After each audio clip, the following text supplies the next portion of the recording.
Hello, I am Zoisite, and I would like to welcome you to FEE3 2021. I am the lead developer and writer of Eldigan's Hack Room, and I would like to introduce, or perhaps reintroduce you to Fire Emblem Hiraeth. In particular, we will be focusing on the current content, as well as what you may expect from the next update.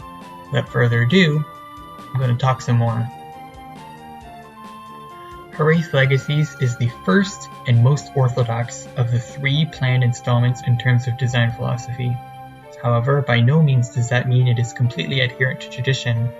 I have chosen to model the game after the GBA titles in terms of gameplay style. Although many features introduced in Sacred Stones will return, such as branching promotions, skills, and a choice between 2 lords with their own stories, I have modeled the game's difficulty after older titles. Statistics and balance are modeled after Binding Blade and Blazing Sword, the Elite titles as some know, and single RNG is utilized in place of double RNG. This will create uncertainty when hit rates are under 100% and force you to always consider a backup plan if the hit you needed to land fails. All numbers are tested and adjusted slightly in order to provide a satisfying experience that blends the challenge of older titles with the customization of newer titles. You will meet a large cast of nearly 50 characters during play, each having their own personalities and backgrounds alongside a variety of strengths and weaknesses that permit you the freedom to experiment with playstyles.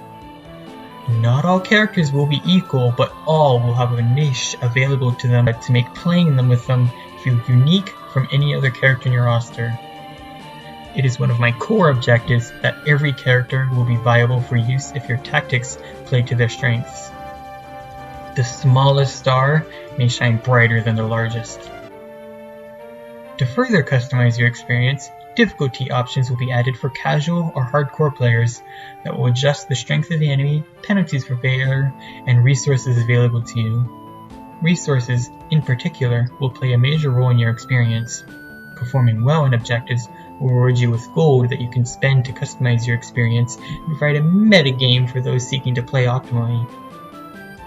A modest sum will easily be obtainable early on, but as you progress, challenges to earn gold will be more difficult and scarce. If you are not careful, you may find yourself with barely any weapons stronger than iron. This title should be accessible for all, whether you've played every Fire Emblem game or none of them. A large degree of features have been integrated into Hiraeth and adjusted in order to provide an experience that more closely aligns with my personal vision, providing a unique feel for veterans whilst not alienating newcomers. The most notable, by far, is the Circles Everywhere's skill system. This system will be used to gauge characters' growth, differentiate classes, help make player and boss characters more unique, and make combat significantly more interesting. And yes, you should donate to Circles.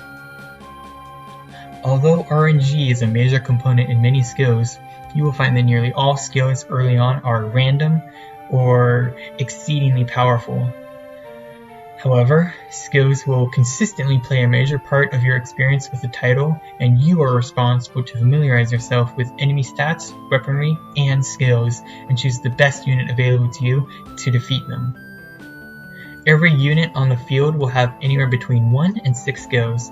At the beginning, units will only have 1 to 3 skills that will generally be weaker.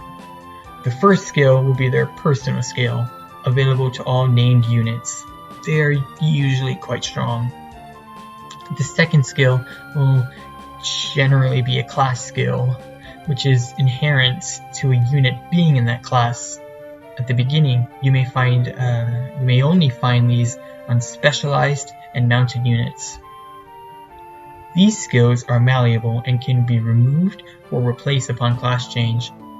They also often define inherent traits of classes. For example, sages can use siege tomes that can be cast from a far distance. Mounted units can reposition themselves after acting. Their promoted forms can do it better. The remaining 4 skills are learned skills, 2 are learned during the first promotion, and the last 2 are learned after promoting at level 15. Skills will generally be stronger at higher levels, making gameplay overall more dynamic in the late game. All chapters will have a command available to you called Insight. This command raises a dialogue from your designated tactician that gives you advice on how you might complete the chapter, sometimes even providing hints for hidden goodies. If you're struggling to complete a chapter, you can always start here. Boss battles are a major aspect I wanted to overhaul with Fire Emblem, as they rarely feel as cinematic as they deserve. While not all boss battles will drain you entirely, they will challenge you and force you to consider a complex approach.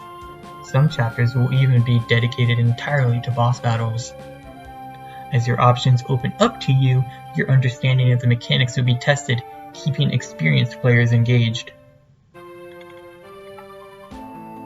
2 characters will serve as the main protagonist of the story, and at least one of them will always be available to you at any given time. Halcyon Emmerich Tyrus, the Rogue Prince. The son of King Hadrian Mallory Tyrus, the 36th ruler of the new Kytheran Empire. As far as most are concerned, he is the future heir of Kythera. Armed with swords and favoring a light, nimble style, he carries with him Bigaltok, a reliable, unbreaking blade. Despite his position and his generosity, he's known to place rules below his own morals, and is determined to fight anything that attacks that which he loves. However, he is young, naive, and overconfident.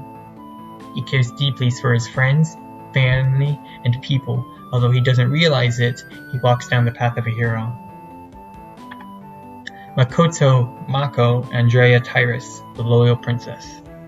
The twin sister of Halcyon, born only minutes after him, her striking red eyes marked her as unique in some fashion. Her father believed her to be destined to bring ruin and locked her away from the world as a result. Growing up, she would face frequent and harsh punishments and developed a strong desire to impress her father somehow. To this end, she is incredibly disciplined and has adopted Kytheran law as her moral compass. She favors lances and a slower but more decisive fighting style, and uses the indestructible spear Noraltok. Charon, the Counselor Saint, Endymion, the Idealist, and Hypatia, the Polymath. Charon is Kythera's Archmage, responsible for mastering magics and overseeing the education of Kythera's heirs and his own pupils. These pupils, Endymion and Hypatia, both pledge their allegiance to Halcyon and Mako. Although Hypatia far surpasses Endymion and Charon in terms of intelligence, Charon's bottomless pool of experience and Endymion's level-headedness and unending desire to make good changes in the world allow all of them to serve as excellent tacticians. Dumuzi, a mysterious masked individual that appears to be manipulating both the Kingdom of Torrents and the Caliphate of Mastanda into aggression against New Kythera, all to achieve some ultimate end involving the resurrection of Ereshkigal, the goddess of death, and acquiring the Fire Emblem. He is the highest ranked known figure in a cult known as the Galater. His methods, true identity, and extent of powers are as of yet unknown. He has shown to be extremely dangerous in combat, and wields an ancient but powerful lance known as the Anna Sepia, the Salvation Paradigm. En route to their traditional pilgrimage sites, Halcyon and Mako were ambushed by Torrentian soldiers and Mastandid bandits, far from the borders of their respective homelands. Indignified by this act, the twins and their allies sought to uncover the source of these brazen acts. Learning that a figure known as Dumuzi is likely responsible, they journeyed to Mastanda in an effort to apprehend him, only to find Torrentian soldiers stationed there. A battle ensues, and the Kytherans emerge victorious. They enter the palace and attempt to negotiate with Mastanda's Caliph, who has already spoken with Dumuzi and his Torrentian allies. Georgion reveals as much as he can about Dumuzi's intentions and his relationship with Torrents. He agrees to help prevent bandit attacks on Kytheran soil, but demands something in return. His price, however, is too steep. He requests the Grey Citadel, a shield said to grant immortality to its wielder. Halcyon and Mako disagree on what to do. The party splits, and whilst Mako and her group attempt to pursue and arrest Dumuzi and Torrance, Halcyon and his allies return to Kythera to request assistance from his mother, whose oratory skills are critical in renegotiating the terms of the agreement. However, while looking to do research on Dumuzi at Charon's behest, they discover that Dumuzi too seeks the Grey Citadel, and that the uniting of the White, Grey, and Black Citadels will allow him to resurrect Resh'gul. Halcyon receives help from River, a thief previously employed by Dumuzi and highly knowledgeable of Mistanda and its royal family. River helps Halcyon break through his naivete and recognize the threat King Georgion truly poses to Kythera. The campaign in Mistanda will be one of growth for our young hero, as he exceeds his own limit to recruit an ally of legendary strength, finds and fights for love, and truly understands who he is and what kind of person he wants to be. However, amidst the chaos, the Opal Knight will arrive as a representative of the Azure Knights, who are preparing to defend against something far worse than even an imminent war, the return of the dragons. It is my personal belief that you should be able to enjoy the story for Wraith when it arrives. I feel that I and many other members of the team are working extremely hard on not just the gameplay, story, music, and artwork, but also the presentation and the overall flow. We do not expect spoilers to ruin the story, but uncovering the mystery is part of the fun, and by the time you complete the Halcyon route, you have all the answers for your most basic questions, but these answers will not come from nowhere. The secret questions that the survivors chose to leave in the past will be uncovered, and their successors must answer them, lest their livelihoods disappear into oblivion. Regardless of such, I hope you've enjoyed this presentation. It's not representative of all the work we've done so far. There's so much more to see and be excited for, but I think this should be sufficient for anyone who, to use as a jumping point to get what Hiraeth is really about. And with that, I hope you've enjoyed our presentation. Stay tuned for other FEE3 projects. Be sure to subscribe, to donate to Circles, and have a pleasant day.